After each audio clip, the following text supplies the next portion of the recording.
Every day, Sir Topham Hatt came to the station to catch his train. "Hello," he always said to Thomas.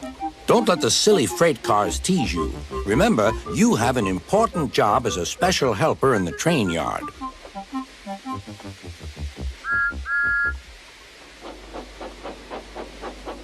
There were lots of freight cars, and Thomas worked very hard pushing and pulling them into place.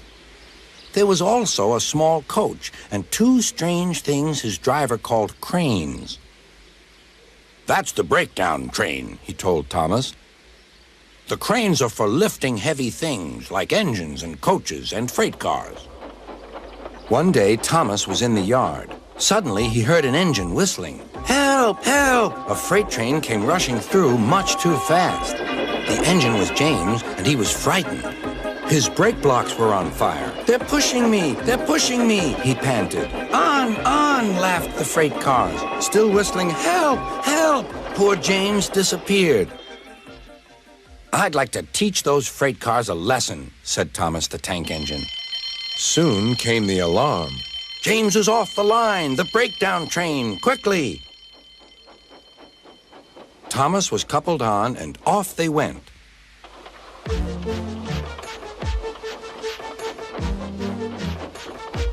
Thomas worked his hardest. "Hurry, hurry, hurry," he puffed. He wasn't pretending to be like Gordon. He really meant it. "Bother those freight cars and their tricks. I hope poor James isn't hurt."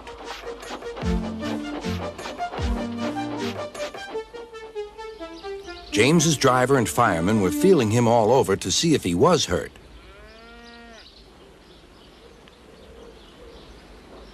"Never mind, James," they said. "It was those silly freight cars and your old wooden brakes that caused the accident." Thomas pushed the breakdown train alongside. Then he pulled away the unhurt freight cars. "Oh dear, oh dear," they groaned. "Serves you right, serves you right," puffed Thomas. He was hard at work, puffing backwards and forwards all afternoon.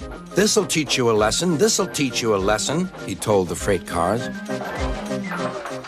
And they answered, "Yes, it will, yes, it will." They left the broken cars. Then, with two cranes, they put James back on the rails.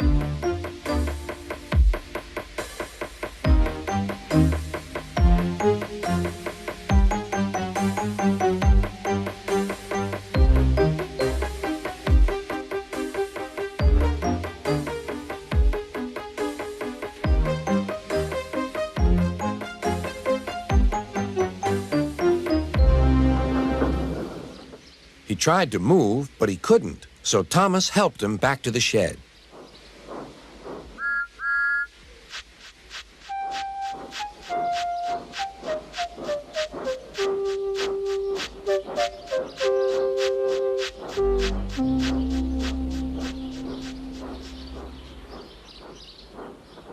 Sir Topham Hatt was waiting anxiously for them. "Well, Thomas," he said, "I've heard all about it, and I'm very pleased with you. You're a really useful engine. James shall have some proper brakes and a new coat of paint, and you shall have a branch line all to yourself." "Oh, thank you, sir," said Thomas. Now Thomas is as happy as can be. He has a branch line and two coaches called Annie and Clarabelle. He puffs proudly backwards and forwards with them all day.